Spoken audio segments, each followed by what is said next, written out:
For the Love of the Hills by Susan Glaspell. Sure you're done with it?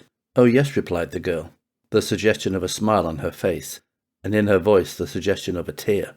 Yes, I was just going. But she did not go. She turned instead to the end of the alcove and sat down before a table placed by the window. Leaning her elbows upon it, she looked about her through a blur of tears. Seen through her own eyes of longing, it seemed that almost all of the people whom she could see standing before the files of the daily papers were homesick. The reading room had been a strange study to her during those weeks spent in fruitless search for the work she wanted to do, and it had likewise proved a strange comfort. When tired and disconsolate and utterly sick at heart, there was always one thing she could do.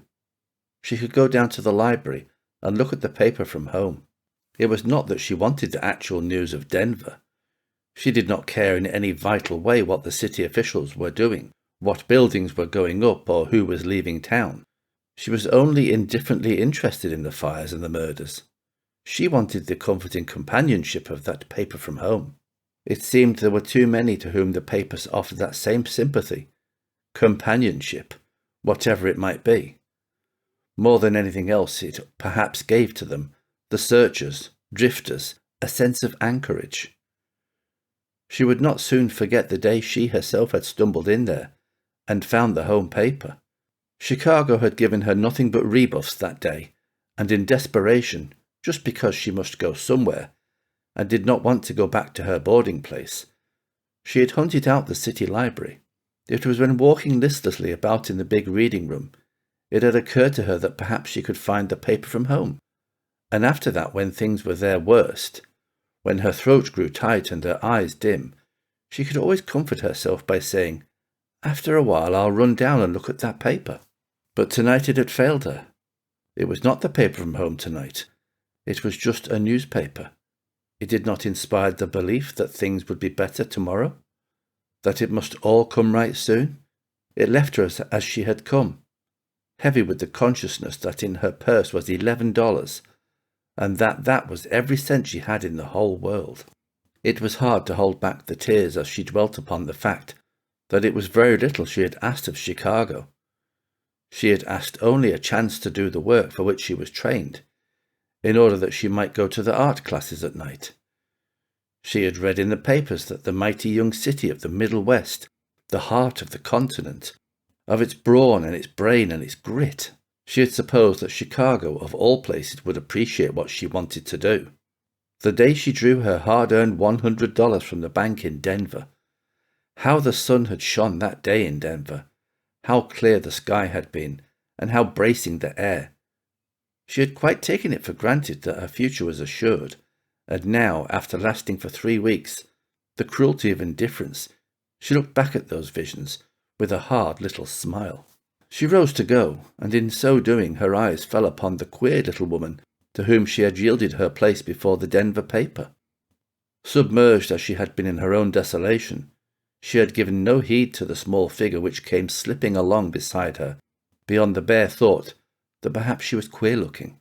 But as her eyes rested upon her now, there was something about the woman which held her. She was a strange little figure. An old-fashioned shawl was pinned tightly about her shoulders, and she was wearing a queer rusty little bonnet. Her hair was rolled up in a small knot at the back of her head. She did not look as though she belonged in Chicago. And then, as the girl stood there looking at her, she saw the thin shoulders quiver, and after a minute the head that was wearing the rusty bonnet went down into the folds of the Denver paper. The girl's own eyes filled, and she turned to go. It seemed she could scarcely bear her own unhappiness that day, without coming close to the heartache of another. But when she reached the end of the alcove, she glanced back, and the sight of that shabby, bent figure all alone before the Denver paper was not to be withstood. "I am from Colorado too," she said softly, laying a hand upon the bent shoulders. The woman looked up at that and took the girl's hand in both of her thin, trembling ones.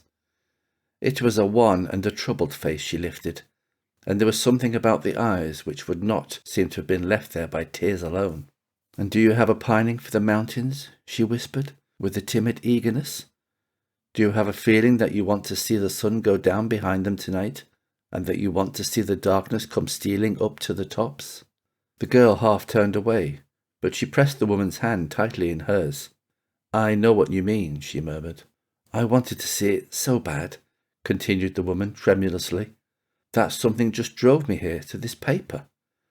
I knowed it was here because my nephew's wife brought me here one day, and we come across it. We took this paper at home for more than 20 years. That's why I come. 'Twas the closest I could get." "I know what you mean," said the girl again unsteadily. "And it's the closest I will ever get," sobbed the woman. "Oh, don't say that," protested the girl, brushing away her own tears and trying to smile. "You'll go back home some day." The woman shook her head. "And if I should," she said, "even if I should, 'twill be too late." "But it couldn't be too late," insisted the girl. "The mountains, you know, will be there forever." "The mountains will be there forever," repeated the woman, musingly. "Yes, but not for me to see." And there was a pause, you see. She said it quietly. "I'm going blind." The girl took a quick step backward, then stretched out two impulsive hands. "Oh, no, you're not. Why, the doctors, you know, they do everything now." The woman shook her head. "That's what I thought when I come here. That's why I come. But I saw the biggest doctor of them all today. They all say he's the best there is, and he said right out, 'twas no use to do anything, he said. 'Twas hopeless." Her voice broke on that word. "You see," she hurried on, "I wouldn't care so much. Seems like I wouldn't care at all, if I could get there first. If I could see the sun go down behind them just one night. If I could see the black shadows come slipping over them just once. And then, if just one morning, just once, I could get up and see the sunlight come a-streaming. Oh, you know how it looks. You know what 'tis I want to see." "Yes, but why can't you? Why not? You won't go? Your eyesight will last until you get back home, won't it?" "But I can't go home. Not now." "Why not?" demanded the girl. "Why can't you go home?" "Why, there ain't no money, my dear," she explained patiently. "It's a long way off, Colorado, and there ain't no money. Now George is my brother-in-law. He got me the money to come. But you see, it took it all to come here and to pay them doctors with. And George, he ain't rich, and it pinched him hard for me to come. He says I'll have to wait until he gets money laid up again. And, well, he can't tell just when it'll be. He'll send as soon as he gets it," she hastened to add.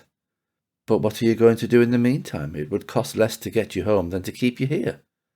"No, I stay with my nephew here. He's willing I should stay with him until I get the money to go home."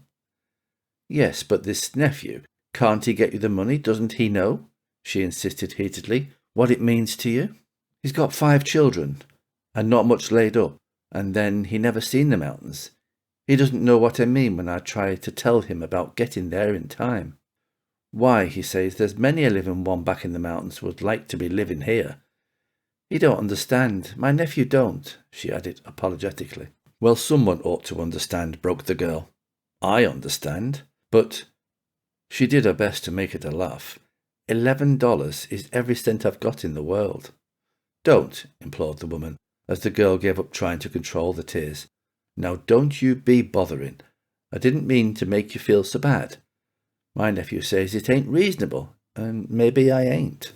The girl raised her head. "But you are reasonable. I tell you, you are reasonable." "I must be going back," said the woman uncertainly. "I'm just making you feel bad, and it won't do no good. And then they may be stirring up about me. Emma's my nephew's wife.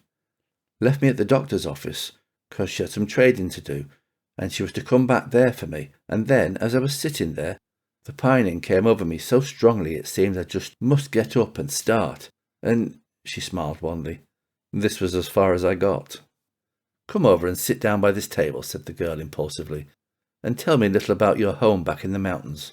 Wouldn't you like to?" The woman nodded gratefully. "Seems most like getting back to them to find someone that knows about them," she said, after they had drawn their chairs up to the table and were sitting there side by side. The girl put her rounded hand over on the thin, withered one. "Tell me about it," she said again. "Maybe it wouldn't be much interesting to you, my dear. It's just a common life, mine is. You see, William was my husband. We went to Georgetown before it really was any town at all. Years and years before the railroad went through. We was there. Was you ever there? She asked wistfully. Oh, very often, replied the girl. I love every inch of that country. A tear stole down the woman's face. It's most like being home to find someone that knows about it, she whispered. Yes, William and I went there, when 'twas all new country, she went on after a pause. We worked hard and we laid up a little money. Then 3 years ago William took sick. He was sick for a year, and we had to live up most of what we had saved. That's why I ain't got none now. It ain't that William didn't provide. The girl nodded. We had seen some hard days, but we was always harmonious. William and I was, and William had a great fondness for the mountains. The night before he died, he made them take him over by the window, and he looked out and watched the darkness come stealing over the daylight. You know how it is in them mountains. Mother, he said to me. His voice was that low, I could do no more, and hear what he said. I'll never see another sun go down, but I'm thankful I seen this one. She was crying outright now, and the girl did not try to stop her. And that's the reason I love the mountains, she whispered at last. It ain't just that they're grand and wonderful to look at. It ain't just the things them tourists see to talk about. But the mountains has always been like a comforting friend to me. John and Sarah is buried there. John and Sarah is my 2 children that died of fever. And then William is there, like I just told you. And the mountains was a comfort to me in all those times of trouble. They're like an old friend. Seems like the best friend I've got on earth. I know what you mean, said the girl brokenly. I know all about it. And you don't think it's just notional? She asked wistfully, in pining to get back whilst I can look at them. The girl held the old hand tightly in hers with a clasp more responsive than words. It ain't, but I'd know they was there. I could feel they was there all right, but... Her voice sank with the horror of it. I'm afraid I might forget just how they look. Oh, but you won't, the girl assured her. You'll remember just how they look. I'm scared of it. I'm scared there might be something I'd forget. And so I just torment myself thinking, now do I remember this? Can I see just how that looks? That's the way I got to thinking up in the doctor's office, when he told me there was nothing to do. And I was so worked up it seemed I must get up and start. You must try not to worry about it, murmured the girl. You'll remember. Well, maybe so. Maybe I will. But that's why I want just one more look. If I could look once more, I'd remember it forever. You see, I'd look to remember it, and I would. And do you know, seems like I wouldn't mind going blind so much then. When I'd sit facing them, I'd just say to myself, now I know just how they look. I'm seeing them just as if I had my eyes. The doctor says my sight'll just kind of slip away. And when I look, my last look, when it gets dimmer and dimmer to me, I want the last thing to see, to be them mountains where William and me worked and was so happy. Seems like I can't bear it to have my sight slip away here in Chicago, where there's nothing I want to look at. And then to have a little left, to have just a little left, and to know I could see if I was there to look, and to know that when I get there, 'twill be, oh, I'll be rebellious like here, and I'd be contented there, and I don't want to be complaining, I don't want to. But when I've only got a little left, I want it for them things I want to see. You will see them, insisted the girl passionately. I'm not going to believe the world can be so hideous as that. Well, maybe so, said the woman, rising. But I don't know where 'twill come from, she added doubtfully. She took her back to the doctor's office and left her in the care of the stolid Emma. Seems most like I'd been back home, she said in parting, and the girl promised to come and see her and talk with her about the mountains. The woman thought that talking about them would help her to remember just how they looked. And then the girl returned to the library. She did not know why she did so. In truth, she scarcely knew she was going there until she found herself sitting before that same secluded table at which she and the woman had sat a little while before. For a long time she sat there with her head in her hands, tears falling upon a pad of yellow paper on the table before her. Finally, she dried her eyes, opened her purse, and counted her money. It seemed that out of her great desire, out of her great new need, there must be more than she had thought. But there was not. She'd folded her hands upon the 2 $5 bills and the 1 silver dollar, and looked hopelessly about the big room. She had forgotten her own disappointments, her own loneliness. She was oblivious to everything in the world now, save what seemed the absolute necessity of getting the woman back to the mountains while she had eyes to see them. But what could she do? Again she counted the money. She could make herself, somewhere or other, get along without one of the $5 bills, but $5 would not take one very close to the mountains. Yet it was at that moment that she saw a man standing before the Denver paper, and noticed that another man was taking his place. The man who was reading had a dinner pail in his hand. The clothes of the other told that he, too, was of the world's workers. It was clear to the girl that the man at the far was reading the paper from home, and the man who was ready to take his place looked as if waiting for something less personal than the news of the day. The idea came upon her with such suddenness, so full-born that it made her gasp. They, the people who came to read the Denver paper, the people who loved the mountains and were far from them, the people who were themselves homesick and full of longing, were the people to understand. It took her but a minute to act. She put the silver dollar and the one $5 bill back in her purse. She clutched the other bill in her left hand, picked up a pencil and began to write. She headed the petition, "To all who know and love the mountains," and she told the story with the simpleness of one speaking from the heart, and the directness of one who speaks to those sure to understand. "And so I found her here by the Denver paper," she said, after she had stated the tragic facts, "because it was the closest she could come to the mountains. Her heart is not breaking because she is going blind. It is breaking because she may never again look with seeing eyes upon those great hills which rise up about her home. We must do it for her simply because she would wish that, under like circumstances, someone would do it for us. She belongs to us because we understand. If you can only give 50 cents, please do not hold it back, because it seems but little. 50 cents will take her 20 miles nearer home, 20 miles closer to the things upon which she longs that her last seeing glance may fall." After she had written it, she rose, and the $5 bill in one hand, the sheets of yellow paper in the other, walked down the long room to the desk at which one of the librarians sat. The girl's cheeks were very red, her eyes shining as she poured out the story.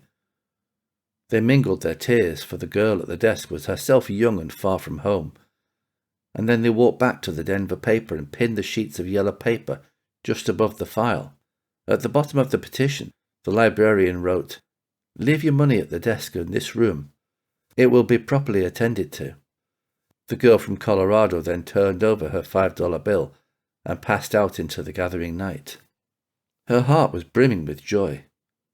"I can get a cheaper boarding place," she told herself as she joined the home-going crowds, "and until something else turns up, I'll just look around and see if I can't get a place in a store."